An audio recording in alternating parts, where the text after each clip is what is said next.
Hi, welcome to my mini flower garden vlog. ಏನು ನೋಡ್ತಿದ್ದೀರಲ್ವ, ಇದು ಚಿಕ್ಕದಾಗಿ ಬೆಳೆಸ್ಕೊಂಡಿರುವಂಥ ಮಿನಿ ಫ್ಲವರ್ ಗಾರ್ಡನ್ ಅಂತಲೇ ಹೇಳ್ಬೋದು. ಏನು ಫ್ಲವರ್ ಗಾರ್ಡನ್ ಅಂತ ಹೇಳಿ ವೆಜಿಟೇಬಲ್ನ ಗ್ರೋ ಮಾಡ್ತಿದ್ದೀರಾ ಅಂದರೆ ಇಲ್ಲ, ಅದು ಅದಷ್ಟು ಕಡೆ ಹುಟ್ಟಿರೋದ್ರಿಂದ ಯಾಕೆ ಕಿತ್ತಾಕಬೇಕು ಅಂತ ಬಿಟ್ಟಿದ್ದೀವಿ. ಅದಷ್ಟೊಂದು ಉದ್ದ ಬೆಳ್ಕೊಂಡಿದೆ.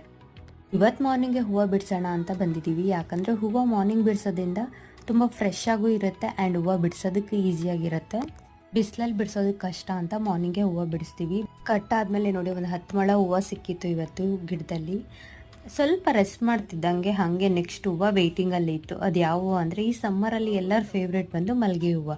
ಮಲ್ಲಿಗೆ ಹೂವು ವೆಯ್ಟಿಂಗಲ್ಲಿತ್ತು. ಯಾಕಂತಂದರೆ ಮಲ್ಲಿಗೆ ಹೂವನ್ನ ಒಂದು 3 ಗಂಟೆ ಒಳಗಡೆ ಬಿಡಿಸಿದ್ರೆ ತುಂಬ ಫ್ರೆಶ್ ಆಗಿರ್ತವೆ, ಇಲ್ಲ ಅಂದರೆ ಹೂವು ಗಿಡದಲ್ಲೇ ಹರಳ್ಬಿಡ್ತವೆ. ಅದಕ್ಕೆ ಏನು ಮಾಡ್ತೀವಿ, ಬೇಗನೆ ಬಿಡಿಸ್ಕೊಂಡು ಹಾಗೆ ಕಟ್ಟಿ ಎತ್ತಿಟ್ಬಿಟ್ರೆ ತುಂಬ ಫ್ರೆಶ್ ಆಗಿ ಒಂದು 2 ಡೇಸ್ವರೆಗೂ ಸ್ಟೋರ್ ಮಾಡ್ಬೋದು. ಹೇಗಿತ್ತು ಮಿನಿ ಫ್ಲವರ್ ಗಾರ್ಡನ್ ಅಂತ ಕಮೆಂಟ್ ಸೆಕ್ಷನ್ ಕಮೆಂಟ್ ಮಾಡಿ.